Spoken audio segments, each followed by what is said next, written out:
So with another overdramatic intro out the way, let's get into today's video. So in this video, we're going to be looking at how to make an Imperial Guard stronghold out of packaging and a few other bits and bobs you probably will have lying around in your garage. If not, you can probably get these for quite cheap at your local DIY store. As you can see in this image, I've also incorporated some gates and fences, which I won't be going over in this video. However, my previous video shows exactly how to make these gates and fences, which again is done with inexpensive materials, and these are very cheap and easy to make.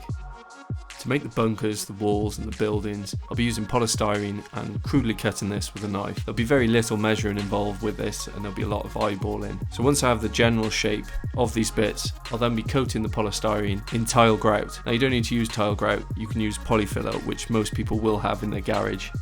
I find I seem to acquire a lot of this polyfiller as I find an old hole in the wall from a picture or something like that, and go out and buy some polyfiller, fill in that one hole, put the polyfiller in the garage, and then when I come to use it next, it's gotten crusty around the top or it's gone out of date or something like that. This is perfect for us as we can smother this over the polystyrene and it'll give us that raw, unfinished look that you associate with bunkers, as you can see in this image here.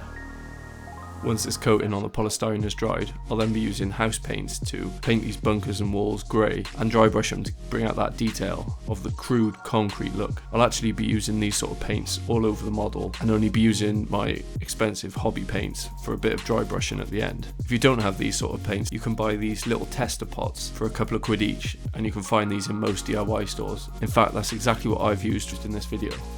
But I've mainly used a few dark greys and light greys to mix up for some dry brushing steps and some browns for a mud look that I've gone for.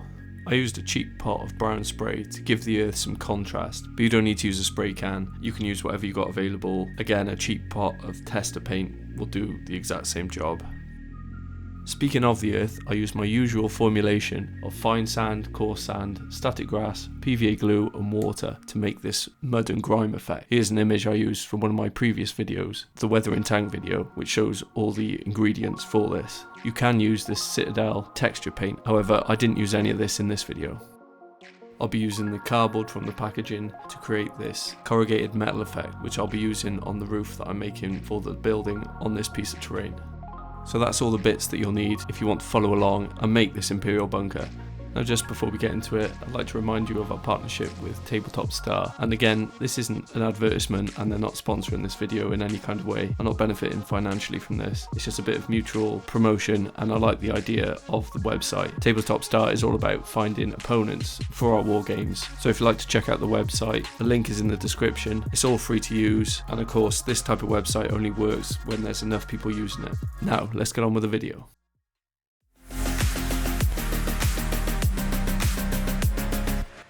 The first thing we'll need, and this is actually something that I didn't mention in the intro, and this is something to put the actual model on. A bit of hardboard that's reasonably rigid and won't buckle when you pick up the model from one side. Here I'm using the back of an old IKEA picture frame that I was going to throw out anyway. Here I'm roughly marking out where I want everything to go on the board.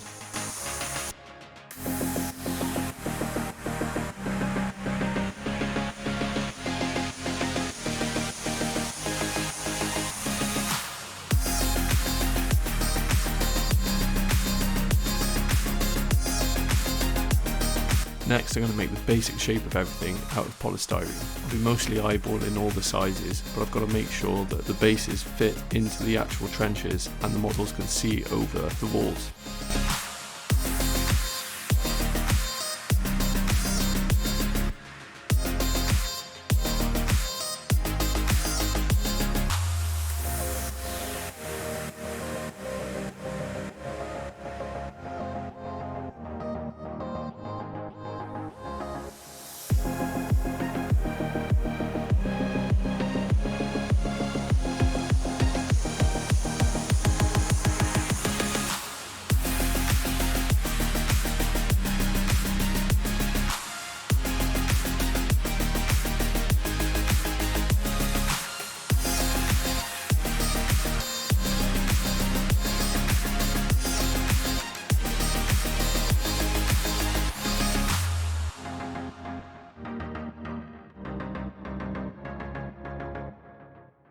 Once you have a rough idea of where you want everything to go, you can then glue everything down with PVA glue.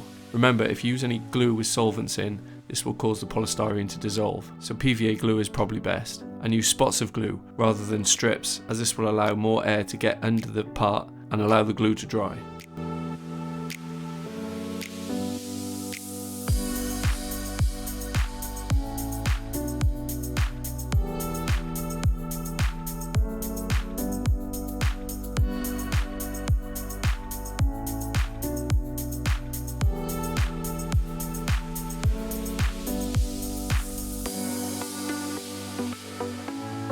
To strengthen some of the joints in the polystyrene, especially for the building, I'm using the kebab skewers to pin the parts together.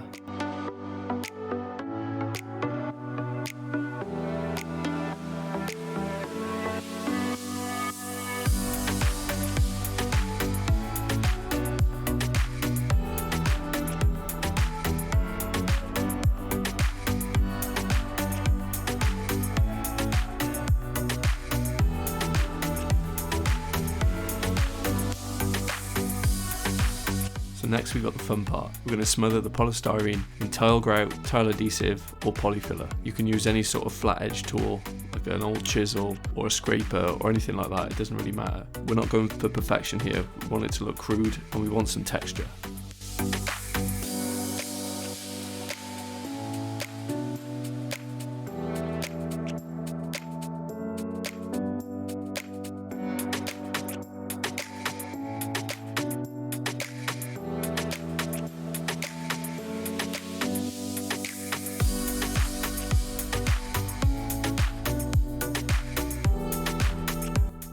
Next I'm going to apply the earth, and to do this again I'm using PVA, static grass and coarse and fine sand.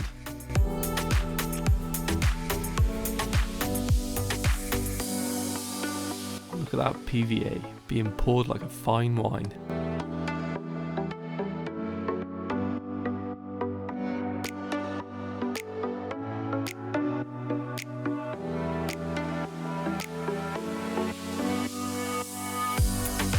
I'm also going to mix in some brown paint I found in the DIY store, one of these tester pots. I actually found a gloss brown paint, which was pretty disgusting, but it works great for simulating wet earth, so I just mixed this in. I then applied this liberally to all the areas that are not going to be painted grey. When you're painting over this, you really want to make sure that you cover all the white areas, as this will show through and really stand out if you don't.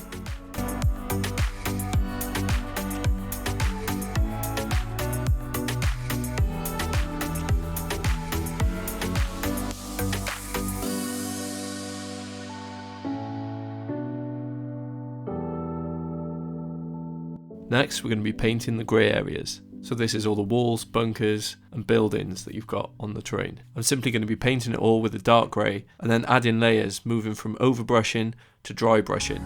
You can do as many dry brushing steps as you want to really make the texture pop, but here I've only used 3 and I think that's all you really need. Just remember to move more paint off the brush each time you move up a step. And here I'm using a cheap DIY paintbrush, as I have done for this whole video. You don't want to be ruining some of your nice expensive paintbrushes when painting something this crude.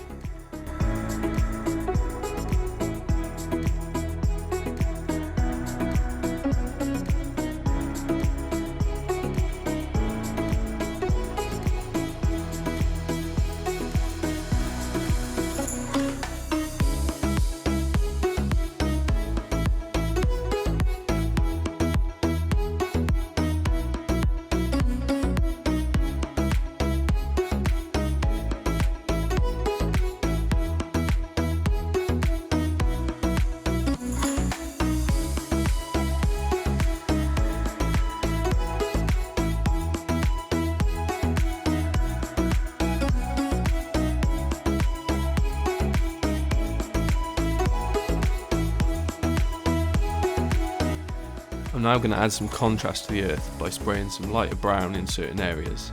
You don't have to use a spray can, using normal paint and a brush will work just as well.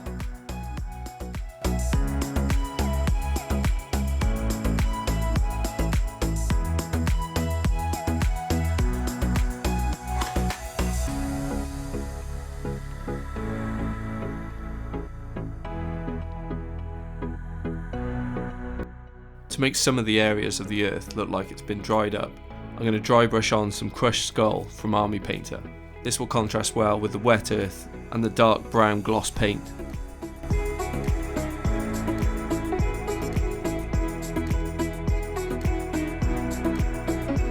To make the roof of the shed or bunker or whatever you want to call it, I'm going to use corrugated cardboard packaging and take off a single layer of the cardboard to reveal the corrugated layer. Sometimes this will easily peel off, but if not, you can use a cocktail stick and prise it off, as I'll show in this video.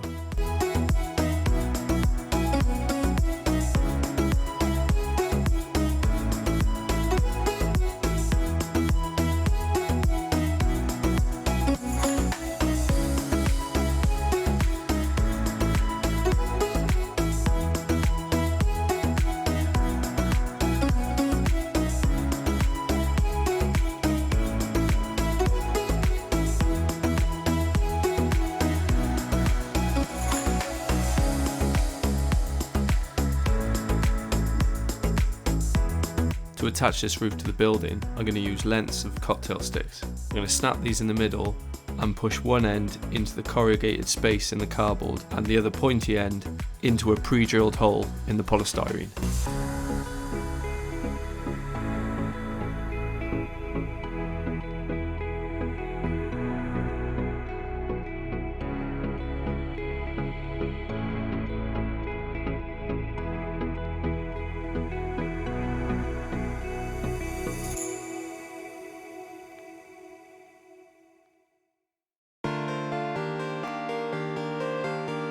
Next, we're going to apply the barbed wire to the model. I've shown in my previous video how to actually make these barbed wire coils, so I won't be doing that here. I'm just going to show how we're going to actually attach this barbed wire to the terrain. I'm going to do this by twisting the barbed wire coils together using some pliers and then putting a small bit of skewer between the two wires and then again twisting the wires together on the other side of the skewer so that it will be fixed in position.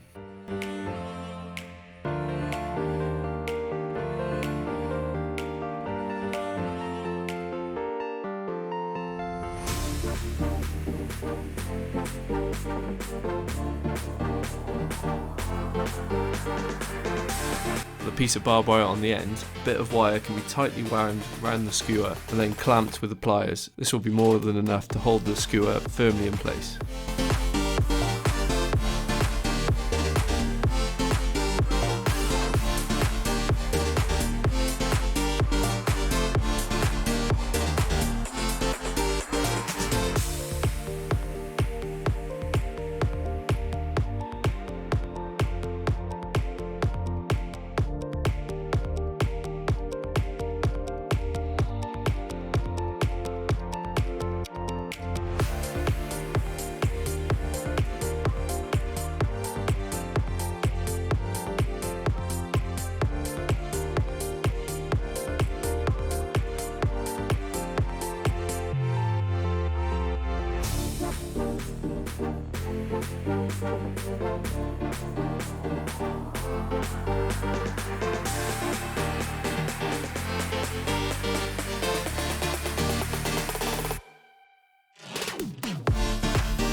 And finally, we're going to add the fences. Again, these were done in the previous video, so if you want to know how to make these, check out my previous video. Here I'm just going to show how I installed these on this piece of terrain, and I do this simply by cutting into the polystyrene so that the fence posts will fit in.